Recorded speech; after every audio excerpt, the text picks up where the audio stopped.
Hey guys, it's Scott W4 here, bringing you the sixth episode of my Become a Legend series on YouTube. The first game in this episode is actually a bit of a crunch match, as it's Leon versus Marseille at the Stade Velodrome. And yeah, Leon had the first chance, Fofana chipping it over the top looking for Lopez, however I collected the ball well and prevented him from scoring. Then Amalfitano played a nice chip through ball over the top looking for Andre Ayew. I found him and he also managed to slot the ball underneath the goalkeeper. That gave us the lead in the 12th minute and obviously meant that we had to sit back and sort of defend this lead now. And straight away Leon came out looking to attack as Jimmy Briand playing a ball right across the face of the goal. Lopez got in front of me, but fortunately enough for me, missed the goal. Then again, they're going for these chip balls that we know we can't defend. However, I was actually managing to collect them quite a few times and prevent them from scoring. As you can see, in the 88th minute, they went for another cross, and I actually managed to get the ball before Jimmy Briand did. So we won that game 1-0, and honestly, it was a boring game. However, I got an 8.8 match rating, and I also got man of the match. And yeah, then the media decided to praise me for my clean sheets and for my efforts for Marseille this season. Then next game we faced Sion in the Champions League. The previous game against Sion ended in a boring 0-0 draw, and Jordan Ayew actually got us off to the best start possible in the 7th minute when he gave us the lead after a nice pass from Andre Ayew, I think. But yeah, so that was definitely a good start to the game. It meant that we weren't probably going to lose this game as long as I played to my strengths. Then in the 16th minute, Sion came straight back at us. Daragi there with a poor shot header went well wide of the post and didn't even test me. Then Barton found Ayew again and he just booted it into the bottom left hand corner. That was Andre Ayew this time. It's a bit confusing having them both as the Ayew, considering the commentator just refers to both of them as Andre Ayew, despite them obviously being different people. I like that goal as it just sort of went in perfectly into the bottom corner. A nice curved shot from Ayew.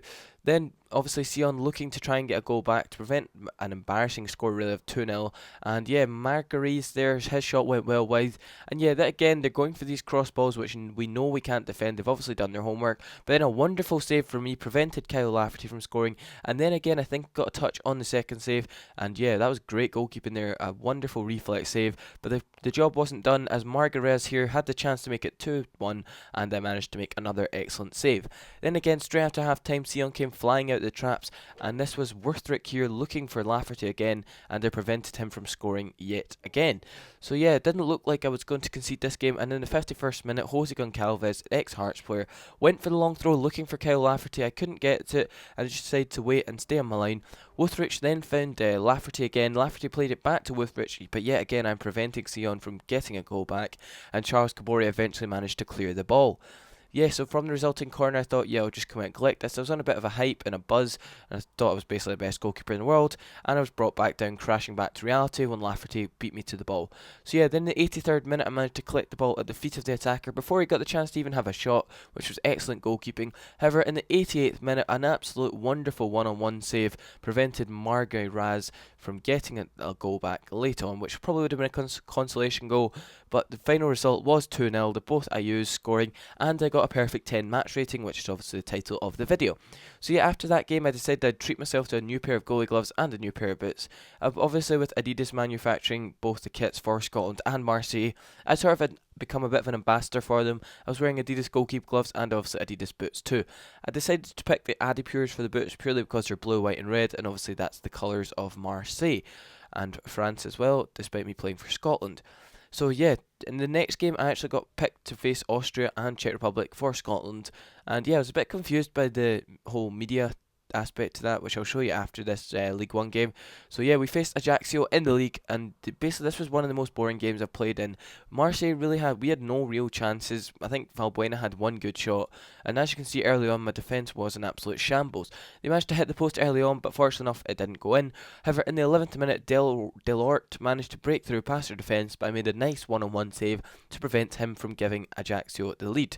Then again, Delort somehow managing to break through past their defence. He played it out wide to Diarra. Diarra then played it inside to Fati. Fati went for the long chip through ball over the top, and that was unlucky from Andre.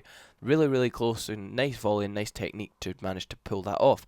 Then Diarra found Jamal inside the box. Fanny couldn't clear it, and I managed to try and get to the feet of the ball before Jamal did. He sort of kicked it out at my feet, which I thought was a bit unfair.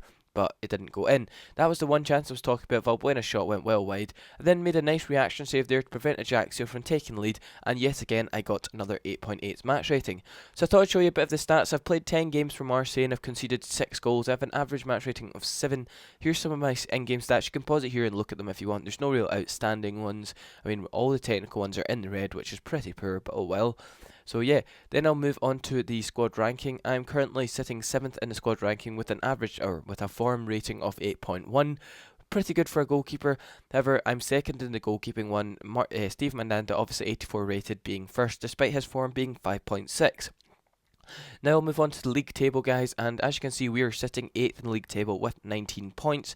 Pretty poor for a club of Marseille's stature. We've only got 5 wins, 4 draws and 4 defeats, and we're currently 15 points off the top of the table. We're only 4 points off the European spots, which is obviously what we want to aim for next season. And yeah, the player statistics, I'm currently sitting 8th in the clean sheet league. I've got 3 clean sheets, and Ruffier and Sirigu from Saint Etienne and Paris Saint-Germain are top with 7. That's probably our downfall. We don't keep enough clean sheets. But yeah, in the Champions League, we have 10 points. We are undefeated currently. Played 4, won 3 and 1 draw. So yeah, this was a Scotland media thing I was a bit confused about. All the focus was on me and my debut, despite me having played for Scotland quite a few times before against Italy and Portugal and the like. And yeah, my apparent debut didn't get off to the best of starts when Baumgartlinger gave Austria the lead in the 19th minute, I want to say that was. But yeah, that was a pretty poor goalkeeping from me. I couldn't even get across to stop the shot. But Darren Fletcher found Pogatetz and Dorrans just managed to bundle him over, and then Dorrans just rifled the shot into the bottom corner. I thought that would have been a foul against Dorrans for Pogatetz. However, the referee didn't give it. But yeah, the next foul given in the 25th minute was a straight red card to Darren Fletcher after a pretty awful tackle on Ivanschitz.